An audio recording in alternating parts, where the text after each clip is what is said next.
करण जौहर की धर्मा प्रोडक्शंस ने एक फिल्म बनाई है जिसका नाम है धड़क 2। इसे शाजिया इकबाल ने डायरेक्ट किया है और इसमें सिद्धांत चतुर्वेदी और तृप्ति डिमरी की इंटरेस्टिंग पेयरिंग है। ये फिल्म लंबे अरसे से बनकर तैयार है लेकिन रिलीज नहीं हो पा रही थी। क्यों?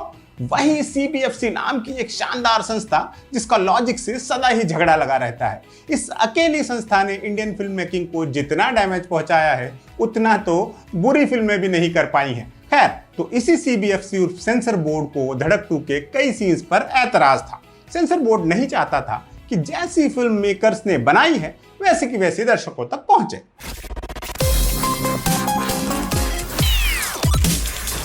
उधर मेकर्स ये नहीं चाहते थे कि जिन सीन्स पर या डायलॉग्स पर सेंसर बोर्ड को आपत्ति है उन्हें हटाया जाए। उनका लॉजिक था कि ऐसे तो फिल्म की आत्मा ही मारी जाएगी। अब सेंसर बोर्ड का लॉजिक से क्या लेना देना? जब ये संस्था वजूद में आई थी, इसके यूजर मैनुअल से जो पहला शब्द सेंसर किया गया था वो लॉजिक ही था, तो आगे की तमाम गड़बड़ियां लाजमी थी। बहरहाल, करंट मसले पर आते हैं। सेंसर बोर्ड ने धड़क 2 से क्या क्या उड़ाया है जान लेते हैं।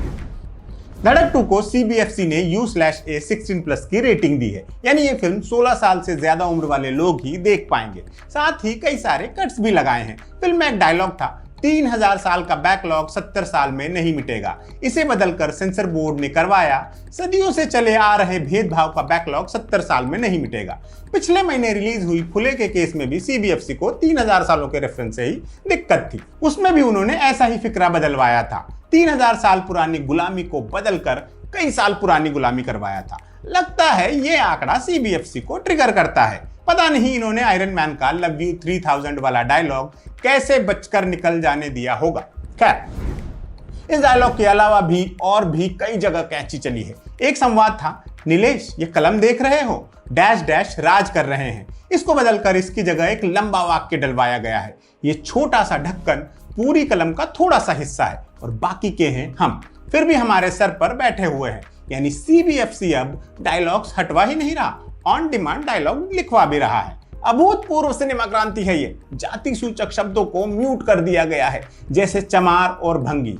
इन दोनों शब्दों की जगह जंगली शब्द इस्तेमाल किया गया है। सही बात है, हमारे आसपास ऐसे कोई बोलता थोड़ी है। ये तो प्राचीन शब्दावलियां हैं जिन्हें हमारा सभ्य समाज भुला चुका है। क्या आपने कहीं देखा सुना कि भारतवर्ष की पावन धरती पर कोई किसी को इन शब्दों से बुला रहा हो, हिकारत से, अपमान करने के मकसद से? मुझे पूरा यकीन है नहीं सुना होगा। है एक और डायलॉग धर्म का काम है को बदलकर पुण्य का काम है किया गया है। एक लंबा डायलॉग था जो सवर्णों के सड़क से शुरू होता था और हमें जला देते थे पर खत, उसकी जगह करवाया गया, न सड़कें हमारी थी, न जमीन हमारी थी, न पानी हमारा था, यहां तक कि जिंदगी भी हमारी नहीं थी। मरने की नौबत आई तो शहर आ गया।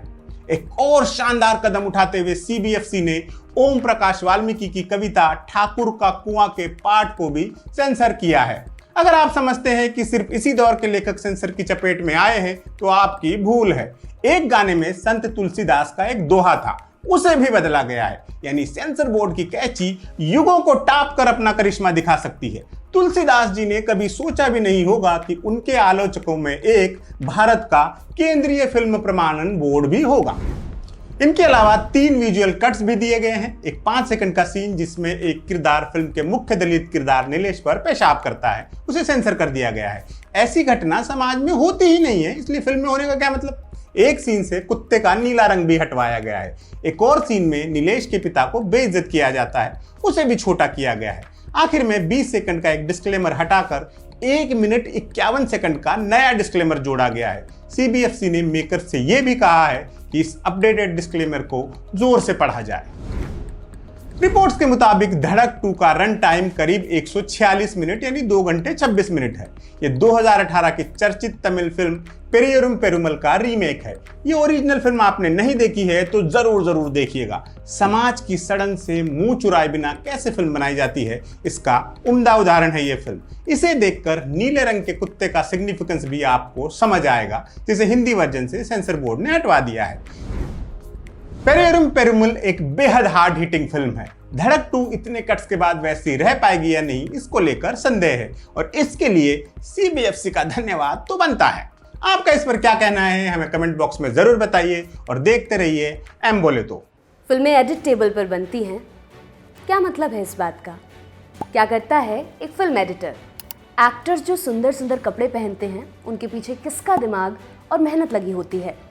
म्यूजिक कंपोजर तो समझ में आता है, लेकिन ये साउंड डिजाइनर क्या करता है।